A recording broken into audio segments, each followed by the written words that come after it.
know about you, but I'm actually really happy Elon Musk is finally talking about this, but there is so much more to this story. Put the Minnesota flag back, he says. But Americans need to pay attention to this. The flag features an 8-point star, a symbol prominent in Islam, and we're seeing it show up in flags all across the nation. The original Minnesota flag was replaced with a flag that resembles the flag of Somalia, a flat blue design with that 8-point star. Now, this is the same flag that Jackie Toberoff and I have been reporting on for almost 2 years now. Minnesota's original flag, there was nothing wrong with it, reflected the history of the land, a Native American on horseback, and a farmer.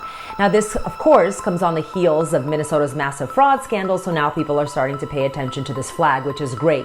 But Americans need to understand, again, this isn't just happening in Minnesota. Take a look at Reno, Nevada, before and after. Take notice, 8-point star. Look at Kent, Ohio, before and after. Now look at the city of Hutchinson in Kansas. They've actually scrubbed much of the internet of what the previous flag looked like, but it resembles their city seal. They said it was too basic. Now, Jacqueline Toberoff wrote an entire article in 2024 with all the links of the changes and then proposed flags as well. You can check it out. So what are the chances they all just happen to have this same 8-point star? Really? What are the chances? It should be obvious to everyone at this point that we're being invaded. Our country is under the control of people who wish that our way of life was a thing of the past. They have no interest in our country thriving. They intentionally brought all these people in here, and now they're intentionally trying to do away with our culture. Whereas all of these people who were brought over here should be assimilating into our culture. And I don't mean by that they should be believing in what we believe in and only living their life according to how we dictate them to live their life. I think it's completely reasonable that places like Little Chinatown in New York exist. You should be able to move to the United States as a legal migrant and be able to hold on to the things that are culturally significant to you. You should have the right to assemble with like-minded individuals. You have the right to do whatever you can to live in comfort. But what you don't have the right to do is come over here and start uprooting our cultural norms. There are states out there now that are threatening arrest, and I've seen videos where it appears that here in the United States they're actually arresting people who are street preachers who are just spreading the gospel. But in these same areas, they'll be blasting the Muslim call to prayer over a loudspeaker multiple times a day. And if anyone approaches a Muslim on the street and tries to convert them to Christianity, they get threatened with jail time. But the Muslims are given all the rights in the world to go around trying to convert people to Islam. And I could probably rationalize, or at the very least wrap my head around the idea of this happening in most of these locations if the majority of these locations were being completely run by people of the Islamic faith. Like if all the city councils in these locations were all Muslim. But these are American-born politicians who are making these changes. This should make everyone in this country beyond furious. This should make everyone upset enough that they're out there protesting the very voters who keep electing these traitors to our country. Anyone who's voting for these people should be ashamed of themselves. They're literally voting to give away our country. They murder more, they steal more, they enslave more. I can't believe they're even saying this out loud. I think the reality is that for centuries we've really treated property as an individualized good and not a collective good. Yeah, for hundreds of years, we've realized we should be able to own stuff that does not belong to the government, hence private property. And we are going to transitioning to treating it as a collective good and towards a model of shared equity. So you're wanting to transition my thinking from this is my stuff to actually this is the government stuff that the collective gets to use as the government deems appropriate. I don't see where this could go wrong.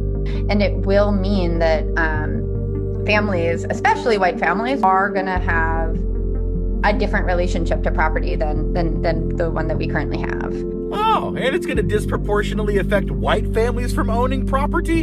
Oh my, I love diversity. This admission by Mondani's tenant director or whatever for New York City is just an alarming thing to hear for anybody that's an American and believes that governments can be evil. If you hate the cops, you definitely think governments can be evil. So every BLM person should be mad about this. Every single conservative should be mad about this. Everybody should be mad about this. You need to realize that when the government has more control, you get less control. It's not good for you. to give up all the control in the hopes that, hey, if they take everything from the billionaires and from everybody, they're going to redistribute it in a more of an equitable way. No, they won't, bro. You know how people are and everybody thinks people are people become the people that you expect to redistribute everything in the way that feels safer and better, and you get more than the billionaire. But what ends up happening is they just redistribute it to their friends. You have to trust the third party person who's going to come around and take everybody's stuff. You have to trust that they're going to give it back out, and they never do. It usually just ends with them taking everything, and then you have to go stand in bread lines. That's how that goes.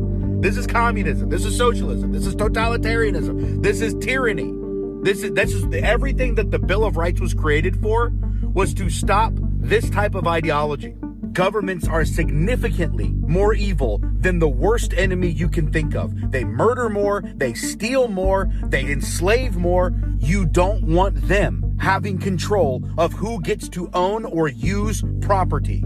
Anyways, I just can't believe they said it out loud. I don't generally like to speak disparagingly about people, but how is there not a photo of this lady's face next to the term brain damage in the dictionary? And how do these people like her honestly sit there with a straight face and say stuff like this and act like they're the ones on the moral high horse, that they're the ones with the more kinder, more affectionate ideas? Never once, not a single time in history has it ever been recorded that a plan like this actually worked out in the benefit of anyone other than those who were in control. And they know that as well as we do. That's why they're trying to do this. And back when this guy was just running for office, there was a lot of talk about potentially deporting him because of some of his socialist and communist ideas. And I'm not saying that that was the right move, but they certainly shouldn't have let him run for office. Why are we letting anyone hold political office in the United States who wasn't born here? I would fully expect that if I decided to move to another country because I thought there was more opportunity there, I would fully expect that it just wouldn't be in the cards for me to run for political office when I got there. How could the people of that country ever trust that I had their best interest at heart, regardless of what kind of person I show myself to be? I don't care if I lived there for 30 years. They would never be able to fully trust that I am who I say I am, especially considering all the people who are born in a specific country,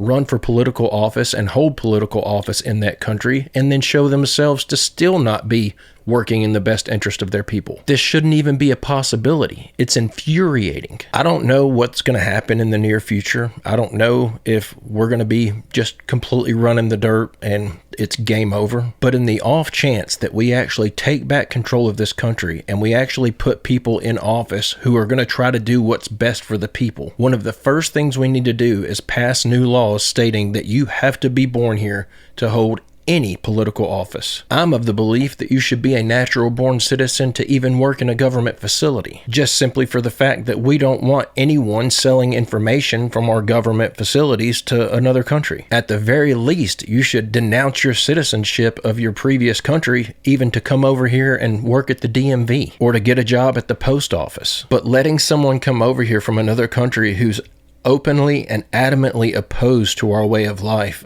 allowing them to run an entire city, one of the largest cities in the entire country, and to start making these drastic changes. In my opinion, just the fact that this is happening right now and no one's trying to stop this sort of thing from taking place, that's all the evidence I need to show me that none of our elected officials care about anything other than power. None of them are actually trying to solve any issue that we're facing today because they simply don't care. Hey, don't forget to hit like and subscribe if you haven't already, and don't forget to drop your theories and your comments in the comments section down below. On October 3rd, 2024, a zero-point energy device was placed on the market which would provide unlimited electricity to anything that it is plugged into, by two inventors out of Italy named Andrea Rossi and Malco Marzocchi. They have already signed contracts for mass industrialization in order to make this decentralized so that everybody has access to this technology. They are trying to take down the big oil companies that have known this technology has existed for a long time, but chose to instead exploit us for profit by making us buy their gasoline. How this technology works is it grabs the energy out of the atmosphere and taps into the background hum of the entire universe to harness the unlimited electricity that is stored there. You can get one of these devices on the website ecatTheNewFire.com, and you can pick whichever size you need based on the amount of voltage that you need. And if you need proof that this technology works, I'll show you a video right now. On September 27th, 2024, at the racetrack Il Sagittario of Latina, just south of Rome, two apparently equal cars engage in a race.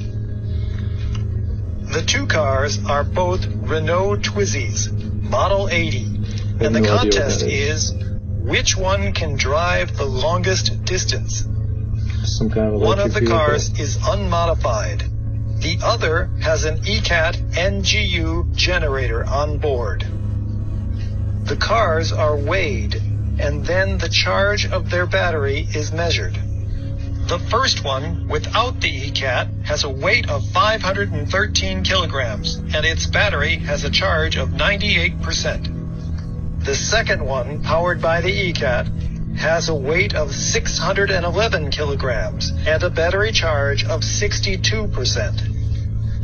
Logic would suggest that the one with greater charge and less weight would win the contest.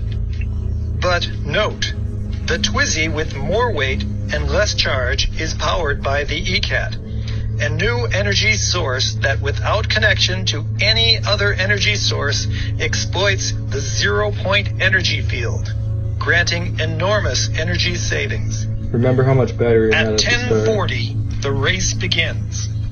The Twizy powered by the ECAT starts first. The other starts after half a lap to grant an equal air resistance to both. As expected, the Twizy without the ECAT stops running at 1 p.m. because its battery is completely depleted. It has traveled a total of 73 kilometers. However, the Twizy powered by the ECAT continues to run at a regular pace. Even though it's The Twizy heavier. continues its pace. The Twizy without the ECAT is removed by a truck from the racetrack, while the Twizy with the ECAT continues its regular pace to reach the predetermined race time of 6 hours. And these are just At 5 self-driving too, I p.m., think. the test is determined to be concluded, and the ECAT-powered car is returned to the paddock. At the end of the race, the ECAT-powered Twizy has run for 201 kilometers, and its battery has a charge of 82%, which is about 33% higher than the charge it had at the start. To watch the whole 6 hours of the race, please see the full-length video at our YouTube channel. Isn't that insane? So if you actually go to this website, you can see they have 7 different options now for different size generators that they're selling. And these are all available for pre-order. And I want y'all to listen to this. These things range from a 100-watt generator for $250 to a 1 megawatt generator for $2.5 million. And it says this on their website. I'm going to post it up on the screen here. There's no risk involved in placing a pre-order. You don't need to pay any money in order to place a pre-order for ECAT products, and placing a pre-order does not obligate you to place an order in the future. They'll contact you when the product is ready for delivery, at which point payment will be requested. There will be no penalty of any kind if you choose not to make a payment at that time. The customer has 60 days after the delivery to return the power cell if it does not correspond to the specifications on the published data sheet. The refund will be immediately made after Leonardo Corporation receives the returned ECAT SK-LEP NGU undamaged without broken or tampered with parts, and it says that the ECAT power cells have an expected operational lifetime of 100,000 hours, which is over 11 years. After 10 years of operational use, which is estimated at 87,000 hours, the power cells can be returned to the Leonardo Corporation, where they will be fully recycled. Customers can then replace the returned power cells for 50% off the original purchase cost. So you could buy one of these $250 100-watt generators and use it for 10 years, send it back in to get recycled, and get $125 back. I'm just going to ask what everybody else is wondering. How are these guys still walking the streets? How have they not been taken out yet? But I came across this and, for obvious reasons, found it absolutely fascinating. And even more fascinating, People are saying in the comments below this video on X that they're already receiving their generators, and the claims that people are making are crazy. But while I was digging through the comments under this video, I came across something else that I thought was very interesting. It's in regards to Tesla's comment about the power of 369. This can't be a coincidence. Tesla's favorite topic, energy, frequency, and vibration. He said these were the secrets of the universe, and we've been hearing some chatter online lately about the Schumann resonance, right? This vibration that the electromagnetic field of the Earth emits, it's like about 8 hertz. So I was curious about this because I thought, well, why is that so important to humans? And does that have any relation to all the other frequencies that we use for meditative purposes? And as it turns out, it does. These are harmonies to the Schumann resonance. I didn't know that. This is news to me. There are 6 main solfeggio frequencies, but there's actually 9, I think, in the full spectrum. And from 8 hertz, it goes to 432 hertz, which is an important frequency because that was the original standard tuning for music. But something happened in 1936 where this country decided to eliminate the 432 hertz scientific tuning for music and adapt the 440 hertz model that we have today. And for some reason, in 1953 of all years, the rest of the world ultimately agreed to do the same. Around that same time, there was this going on, which is a conspiracy theory by all intents and purposes, but it does have some correlation to what I'm talking about here, so that's worth looking into. But something that's much more accepted from that time in history is the confiscation of 175,000 bells, which, if you think about a bell, it resonates a specific frequency, it vibrates. I feel like there's something there. So each of these frequencies is a harmony frequency to the Schumann resonance. 174, 285, and so on. These all have different meditative purposes, as you can see listed here. But what's really strange to me, and maybe everyone knows this and I'm just discovering it, is that if you apply numerology to these numbers, check out what happens. What? 369, 369, 369. If you add 1 plus 7 plus 4, it's 12, right? 1 plus 2 is 3. You do that through these frequencies and you come up with a pattern of 369. Okay, so big deal. It's just some unusual pattern. It's a coincidence, right? But it is 369. And you know, someone else used to talk a lot about 369. This guy right here. Now, I don't know, but doesn't it seem like there's a chance this all relates? So did we just finally get the answer as to what Tesla was referring to when he spoke about the power of 3, 6, and 9? I'm not going to sit here and act like I'm so intelligent that this unlocked some deeper hidden meaning for me, that suddenly I fully understand what Tesla was talking about. But out of all the theories that I've heard in regards to what Tesla was speaking of with this 369 thing, I think this is one of the best theories I've ever heard. Anyone who's that tuned in to how power and electricity work, anyone who understands how to send power wirelessly through the air, I'm sure that Tesla also had a very solid understanding of sound frequencies, especially considering how sound can have an effect on electricity. I genuinely think it's possible that this guy may have finally figured out what he was referring to. Hey guys, I want to come to you today about ANVA. I've talked about them as we have started doing videos over halting the Real ID upload in February. It's important to know who ANVA really is, so we're going to dive into them a little bit. Remember that ANVA is American Association of Motor Vehicle Administrators. They are the third-party vendor that is going to be running this database that we are uploading to in February. Remember, this upload is not just for Real ID holders. It's going to be non-compliant, like myself and the other 50% of Oklahomans plus that have a non-compliant. All of our data is getting uploaded to this system. So today I'm just gonna take a few minutes and I'm gonna read off some notes, so bear with me because this is pretty heavy stuff. I've really had to study and get my facts written down and straight. So never wanna give you anything false. This is all accurate and true. And I would love for you to share this video after you're done watching it so people can understand and hopefully get involved and call the governor's office, ask him to request Service Oklahoma to stop the upload so we can get proper protections in place for those with an opt-out driver's license. So Oklahoma is quickly and quietly moving to fully implement Real ID by joining ANVA's state-to-state national database system in February of 2026. Once we do, the following will happen permanently. and with no individual opt-out. So number 1, your driver's license photo and full personal record is going into that system. That's your name, all former names, date of birth, last 5 digits of your social security number, license number, issue number, and eventually the photo itself will be uploaded into a permanent, irrevocable, interstate searchable database run by a private, non-governmental organization, ANVA. Remember, they are not susceptible to FOIAs, to open records, or government oversight, legislative oversight. They are a private industry. Okay, number 2, every other participating jurisdiction will be able to query your Oklahoma record in real time. ANVA can decide at any time to add more data to their central database, including your biometric driver's license photo. This requires no new legislation or public notice. They're just gonna do it. Number 3, once your data leaves Oklahoma, our state agencies lose practical control over who sees it and for what purpose.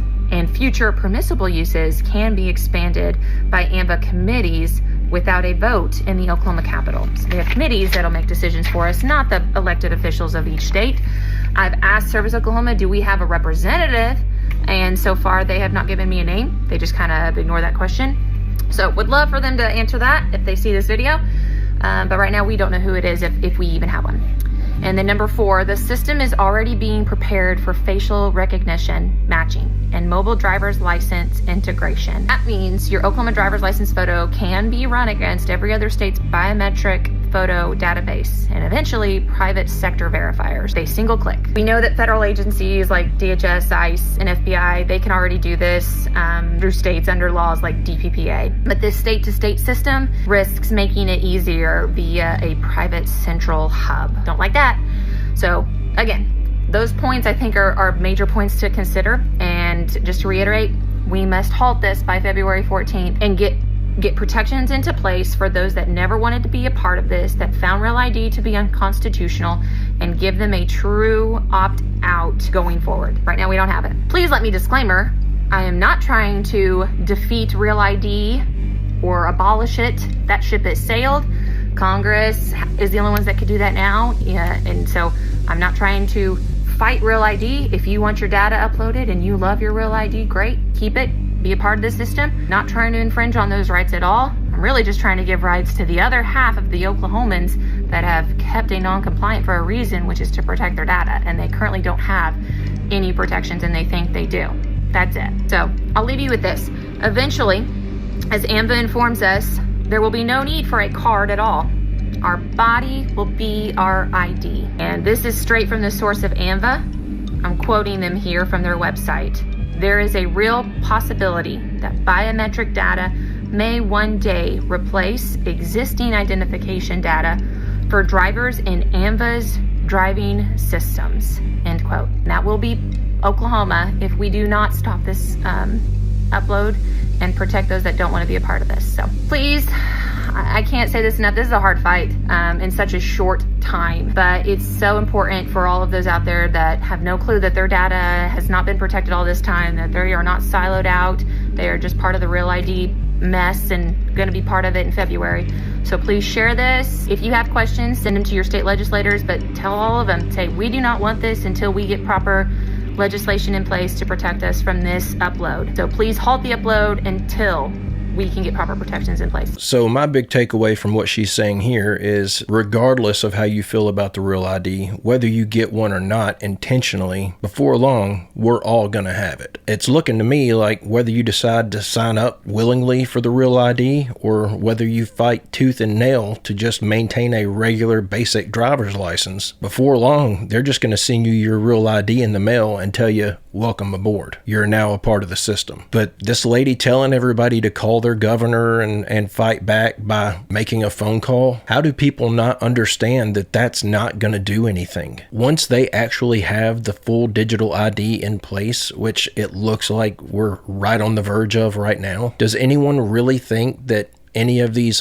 elected officials are really going to be that concerned with getting reelected? They'll probably just halt elections altogether. The people at the top who are in charge of all this stuff, who are pushing all this through, they've got everyone in place who's going along with this nonsense, and they're going to keep them there. They're not going to risk someone else coming along and fighting back against their agenda. Once this is instituted, it's game over. This country will become a digital communistic dictatorship. They want to take away all of our rights, take away all ownership of any private-owned property. They don't even want us driving our own vehicles. Even if you can currently afford to drive a personal-owned vehicle, they're not going to allow it. And there's not going to be a middle class anymore. There are only going to be two classes: those who are in control and those who are being controlled. Making a simple phone call to people who want you under their thumb, who want to oppress you, and telling them, I don't like what you're doing, is not going to fix anything. We need to be getting these people out of office by any means necessary. And I'm in no way advocating for violence. There are ways to do this without resorting to that. I'm just saying,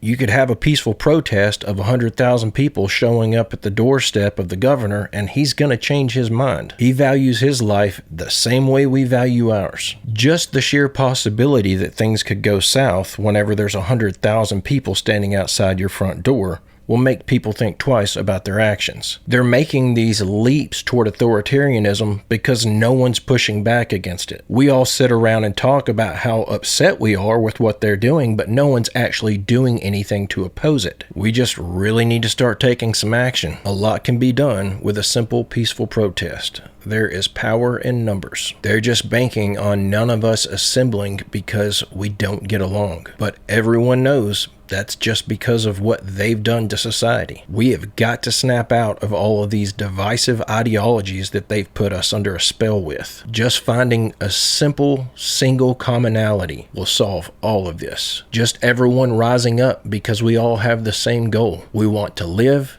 and we want to be left alone. Consumers are unaware that the fruit they eat from the supermarket has been treated with a product called Smart Fresh. Now, before I get into what Smart Fresh is, I want you to see it in action. First, they place the fruit in a hermetically sealed chamber. Then they drop the Zyklon B, Smart Fresh, into some water to form a gas, and then they lock up the gas chamber nice and tight. They leave the fruit there for about 24 hours so that it can soak up all the gas, and voila, your fruit has been contaminated.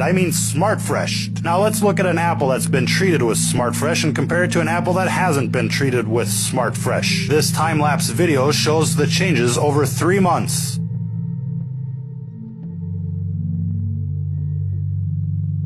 As you can see, the Smart Fresh apple hasn't changed a bit. Most people don't even realize that the fruit they buy at the grocery store can literally be a year old before it's actually sold, and you wouldn't know the difference. Let's see what the makers of Smart Fresh have to say about their product. They say the active ingredient of Smart Fresh is methyl cyclopropene, or MCP. They describe it as a simple hydrocarbon molecule. Well, that sounds perfectly innocent, doesn't it? A simple hydrocarbon. What could be wrong with that? Well, examples of simple hydrocarbons are as follows: butane, propane, and even hexane. It turns out they're gassing the fruit with petroleum-based products, ladies and gentlemen. Now, they just call it a simple hydrocarbon so that nobody worries about it. Who doesn't like a little diesel with their fruit, right? Their website also states that this can be used with other fruits and vegetables. Yum, yum, yum. Safe and effective for eradicating rodents and the population. If pesticides don't get you, Smart Fresh will, my friends. Smart Fresh is authorized for use with organic foods, because nothing screams organic like spraying hydrocarbons on your fruits and vegetables. And the worst part here is that people are totally unaware. Of course, the makers of Smart Fresh don't actually show you what Smart Fresh is on their website. They do, however, show you pictures of unsuspecting consumers smiling as they eat this nasty cocktail of pesticides and petrochemical additives. And it's all perfectly legal. Imagine eating GMOs that are sprayed with pesticides and then treated with Smart Fresh. What could go wrong there? Not only that, but the makers of Smart Fresh also make other exciting products that can be used before the harvest season. I'm kind of half kidding here, but this almost makes me feel a little bit better about my poor eating habits. I don't actually incorporate a lot of fruit into my diet, but I am very careful about where I get my meat and my vegetables. I am very fortunate in that where I live, I'm basically surrounded any direction you go in, within 15 to 20 minutes, you're going to run into an Amish community. I get all of my pork from an Amish butcher shop. I get all of my vegetables from an Amish store that only sells their own locally grown vegetables. And I would say that's probably 90% of the vegetables that we get. I will sometimes go to the local grocery store here in this small town that I live in and pick up a head of lettuce or something. I live in a very small town, and a lot of that stuff literally is labeled with the name of the farm that's, 15-minute drive from my house. And I get all of my beef from a local butcher shop. It's about a 25-minute drive from my house that contracts with small farms in the community. And don't get me wrong, just because the Amish are selling something doesn't mean it's healthy and good for you. I'm just saying I'm very fortunate in that I know where my food is coming from and feel confident that it's being raised ethically, that it's not coated in all this nonsense. The only thing I haven't found a good source for is chicken, so we order that off the internet, which sounds absolutely crazy, but I've done my research and it's a reputable company. And I know that those are not going to be options that most people have. Like I said at the beginning, I'm very fortunate in that I just happen to live somewhere where that stuff is accessible to me. But if there's any way possible for you to start getting your meat and your vegetables and your fruit from somewhere that's been grown locally, at the very least, even if it is being grown with pesticides and stuff, at the very least, you can have some confidence that it didn't come from 7 or 8 states away or from another country before it ended up in your pantry. At least you'll know that your apples are not 9, 10, 11 months old. And I'm glad to see that some strides are being made to make America healthier. But when they're coating all of our fruits and vegetables and stuff like this, when you're eating produce that's as much as a year old and it still looks fresh because it's got so many chemicals and preservatives in it, what's the point in banning soda and potato chips from the SNAP program? They've manipulated our food so much at this point that eating an apple isn't really going to be that much healthier than eating a bag of Doritos. And I know that that's a little hyperbolic, but I'm genuinely starting to feel that way. I wanted to do this to show everybody exactly what I be talking about. Look at the human race. Just look at everybody, man. We all just trapped in this little phone, bro. Nobody looking up no more. Necks hurt. It's sad what we've come to. We used to really be humans. Now look at us. Robots. Just stuck. We don't want to do nothing no more but look in this phone. He way in the corner by the trash cans at Waffle House looking in his phone. Barbershop, kids, parents, stuck. Another person. Look at this. Like, where we go wrong at, y'all? Where did we go wrong? Restaurants, Food Line, McDonald's. Where did we go wrong, man? We need to make this viral. We need to get this out. We need to show each other what we look like. We can't even work out no more. Look, at the job sites, everywhere. Don't even pay our kids no more attention. Just stuck. He won't even move. He don't even know the car coming. I'm surprised she know how to walk. Look at this, in the middle of the whole intersection. Just, come on, man. Y'all see what's going on and it's sad.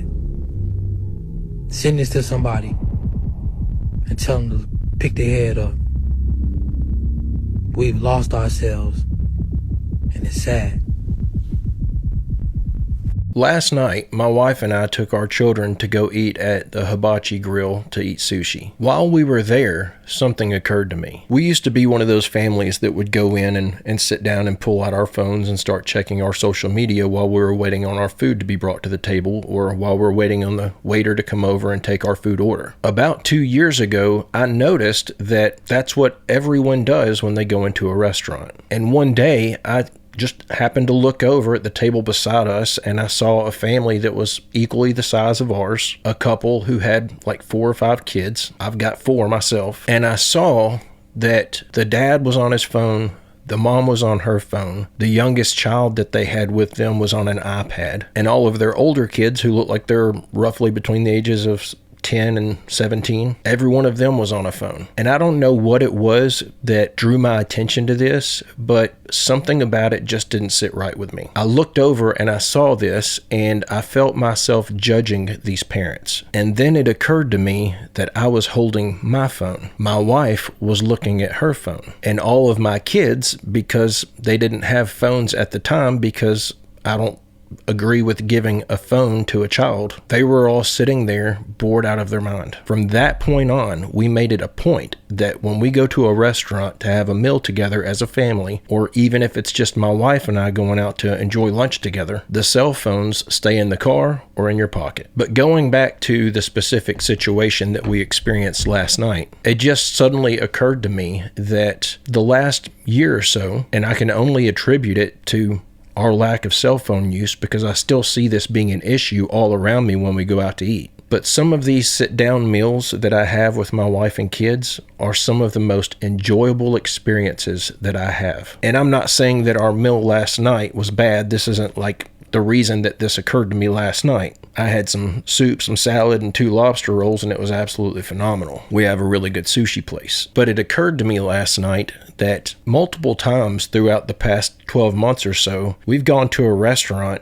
and had just a horrible experience at that restaurant. The food was bad, the service was bad, and then on top of that, the atmosphere of the place was subpar. We've done quite a bit of traveling, mainly here locally, trying out new restaurants and stuff around the area, and I've honestly had some very pathetic excuses for a meal. But I can't remember one time since we've made that no phone rule that we've gone to have a meal together as a family and not still walked away enjoying the experience. I think people just don't realize what they're missing out on by sticking their face in that phone all the time. And I've got issues with it myself. I am by no means saying that I'm better than anyone else. Granted, I do have to look at content like this because of making these videos. I do probably 30 or 40% of that looking for video content on my phone and the rest on my actual computer. But since we've made that rule, I've noticed this is whenever I get to know, like, the deep thoughts that my son has. These are the moments that I hear about the issues that my youngest daughter is having with some of her friends at school, and I'm able to give her advice that could help her. Advice that she seemingly desperately needs. Advice that she would have missed out on if I was sitting there looking at Facebook. And I've now got a daughter who is 18 years old and moved out of the house. It feels like it was just a couple of years ago that I was broke, living in a 2-bedroom rental, working a miserable factory job, and coming home and sitting up all night with her because she had colic. And I would have to sit on the couch with her and sit her in my lap and fold my fingers together over her belly and hold her in place so that she could fall asleep. And she would literally slump over my arms like this and pass out on me. But I know I've been warned a million times that the time you have with your children is just going to disappear. That you're just going to look up one day and they're adults. They're gone. They're off to start their own life. And I am so fortunate that while I have one 18-year-old daughter, I also have a 6-year-old son, and that I've realized just how quickly that time passes while he's still 6 years old. Life goes by so fast, and everyone's just wasting it. It's heartbreaking to see. And I want you all to know I am so unbelievably grateful for every view that I get on these videos. I'm grateful for every comment. I'm grateful for every like. I can be having a terrible day, and just reading comments on my latest video for 5 minutes will completely turn it around. I don't know how I accidentally created one of the most positive comment sections on the entirety of YouTube, but I genuinely feel like somehow I ended up with that. But that being said, if it would mean that all of my views would go away overnight for everyone to start putting their phone down for half an hour and start paying attention to life, I would make that trade-off. And I'm not gonna lie, it would be devastating at first. I love making this content and I love sharing stuff with people. But it genuinely breaks my heart to see so many people just sticking their face in their phone and missing so much around them. We have one life. We are definitely, undoubtedly here for a very important reason. And we have one chance to get it right. And I don't want anyone to be 80 years old looking back at their life and think, I wish I would have spent more time with my kids. I wish I would have paid more attention to how beautiful my wife was when she was young. I wish I had a better permanent memory of her young, youthful face burned into my mind. I wish I had spent more time playing board games with my children after dinner at night. I hate the idea that I could be part of that problem, that someone who's in their late 80s and looking back at life and all of the things they missed because they were staring at their phone. I hate the thought that I could be one of the reasons that they missed so much. But that's the reason that I try to be so diligent about making sure that I put good quality content in here that's things that I feel like people genuinely need to be aware of. My videos range from 25 to 35 minutes long, and I know that there are people who watch every single day. I talk to them in the comments all the time. So if you're going to watch some of my content, I'm going to make sure that you're not wasting your time. I'm going to do my best to make sure that it was worth that 25 to 35 minutes. And I didn't mean to get up on a soapbox there for a few minutes, but with all that being said, I cannot suggest to everyone enough, make that one simple change. When you go have dinner with your family at a restaurant, and keep in mind, with the way things are headed, that might not even be a thing in half a decade. But when you go have dinner with your family at a restaurant, I cannot suggest enough to keep your phone in your pocket or keep your phone in the car and remember those meals. Soak them in. It was one of the best decisions I've ever made. It has significantly added to my quality of life. It has significantly added to my enjoyment of my family. And when you step back from life and look at the big picture, just trying to squeeze out as much enjoyable moments as possible, it's one of the few things that we actually have control over. And it's one of the most important things. And anyone who's watching this video right now, I want you to have the same amazing experience in your life as I feel like I'm having. You all have given that to me. And if there's even the slightest possibility that just from offering some advice, I can give some of that same enjoyment back to you all, I'm going to take the opportunity to try to do that. But guys and gals, I'm going to go ahead and end the video right there. Thank you tremendously for sticking around to the end and for watching these clips with me. So long as it's in God's plan, I'll be back tomorrow with another video, and I hope you come back to join me. And I just want all of you to know just how much I appreciate you. I have got, hands down, the most amazing viewers. You all are so open-minded. You're so kind to me and to each other. I just want you to know how much I appreciate each and every one of you, how much I love you all, and I want you to know that I hope that watching this content with me is adding value to your life and not taking it away. But guys and gals, I hope everyone has a great, safe, fantastic day, and I will see you all tomorrow.